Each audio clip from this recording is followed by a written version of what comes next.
आरोप केले, पण तुमच्याकडे काय दिलं का त्यांनी? अजून तरी दिलं नाही, पण देतो म्हणाले. मग ते दिल्यावर आपण बोलू काय ते.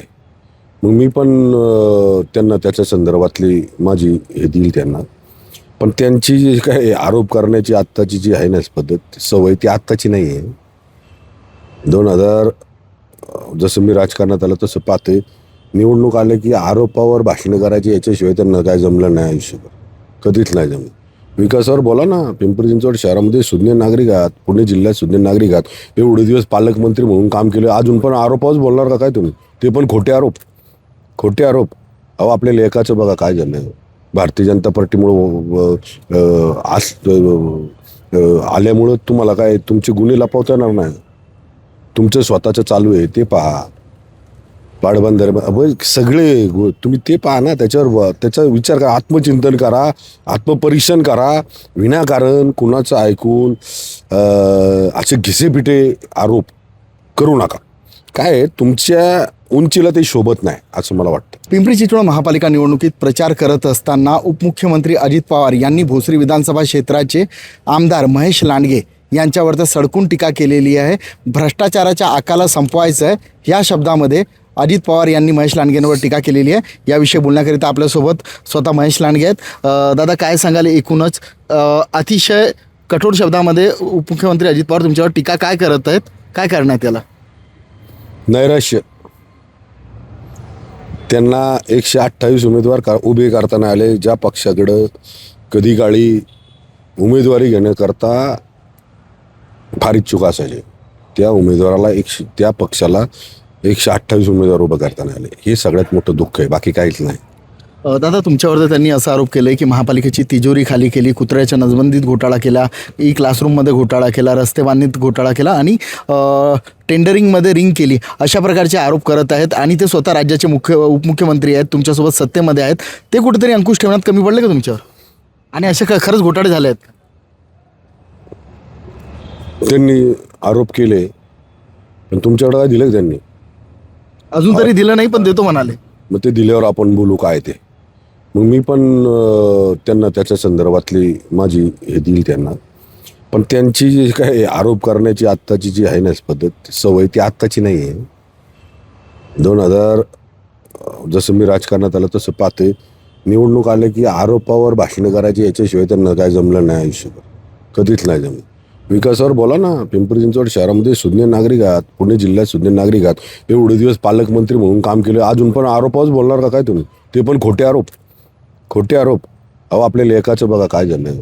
भारतीय जनता पार्टीमुळं आल्यामुळं तुम्हाला काय तुमचे गुन्हे लपवता येणार नाही.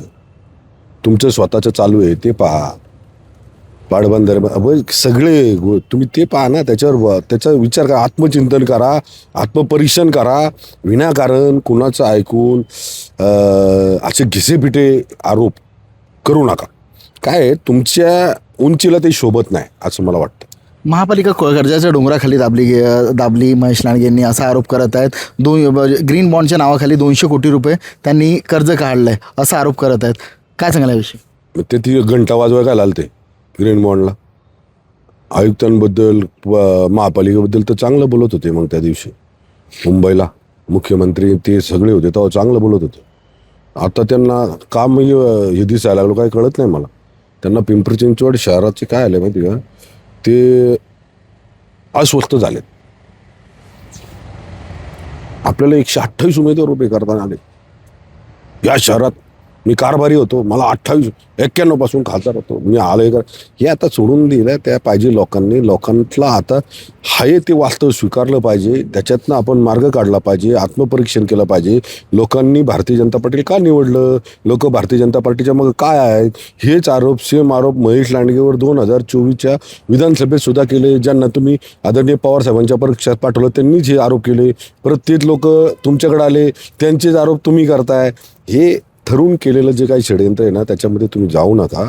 लोकांनी महेश लांडगेला स्वीकारले, भारतीय जनता पार्टीला स्वीकारले, याचं आत्मपरीक्षण करा. का स्वीकारले? दूरदृष्टी ठेवून काम करतोय आम्ही, लोकसंख्या डोळ्यासमोर ठेवून काम करतोय.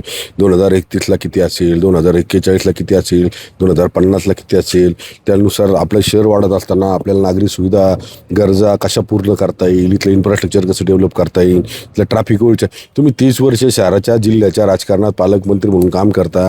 का शहरात ट्रॅफिक जाम होतंय? तुम्ही जर नियोजित काम केलं असतं ना 1991 पासून, तर आत्ता हे ट्रॅफिक नसतं झालं. तर सगळं सुनियोजित काम करण्यासाठी साधक बाधक चर्चा होत्या, आपण त्याच्यावर चर्चा करू. आणि जर तुम्हाला आरोपच करायचे असतील तर मग तुमची सवय मी नाही ना मोडू शकत. दादा, तुमच्यावर त्या अतिशय गंभीर स्वरूपाचे आरोप करत आहेत. मुख्यमंत्री देवेंद्र फडणवीस यांच्याकडे तुम्ही तक्रार करणार का? नाही, मी नाही तक्रार करणार, बिलकुल नाही करणार. दादा, तक्रार करायची काय बरं, सांगा बरं, काय तक्रार करायची? अरे सत्तेत तुमच्यावर तर आरोप करत.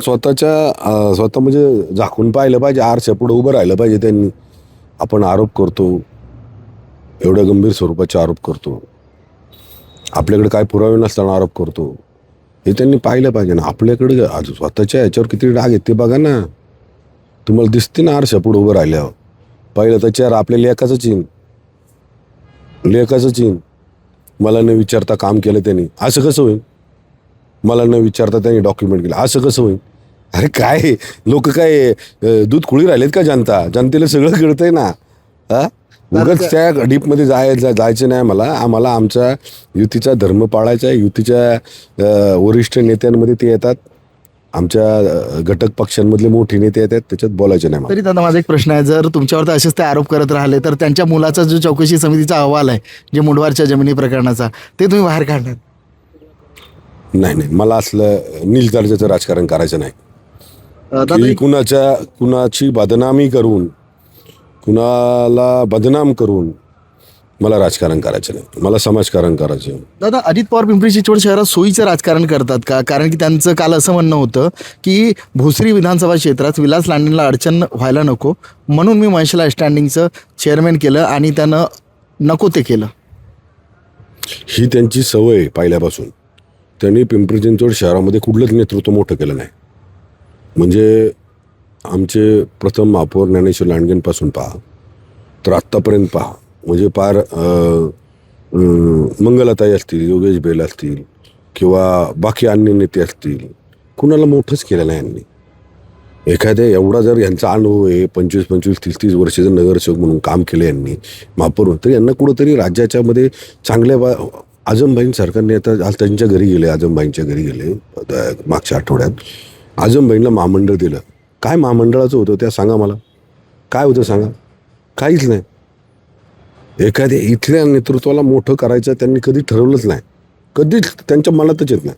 त्यांना असं वाटतं सगळ्यांनी त्यांच्याकडे यावं आणि मग ते ठरवणार. अरे इथं जे लोक राहतात त्यांना विचारा ना काय इथलं. आणि हे बघा, कुणी राजा म्हणायचं नाही, राजाचा पोरगा राजा होईल आता सोडून द्यायचं.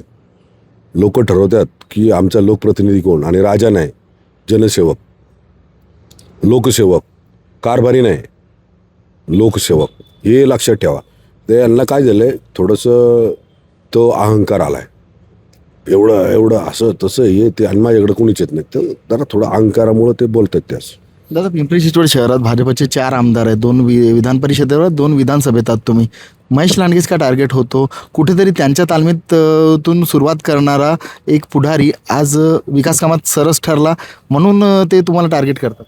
विकास कामाच्या बाबतीत म्हणाल तर मग भारतीय जनता पार्टीच्या माध्यमातून आमचे महापौर असतील, सगळे पदाधिकारी असतील, आमचे पक्षाचे सगळे हे असतील विकासाच्या बाबतीत, आणि त्यांच्या तालमीत हे काय लावले मला कळतच नाही.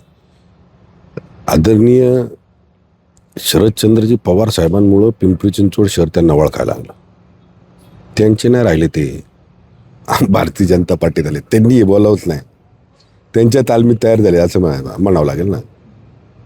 पारिवारिक म्हणजे त्यांचे जर सख्य पवारसाहेब, आदरणीय पवारसाहेबांनीच त्यांना हे केलं ना.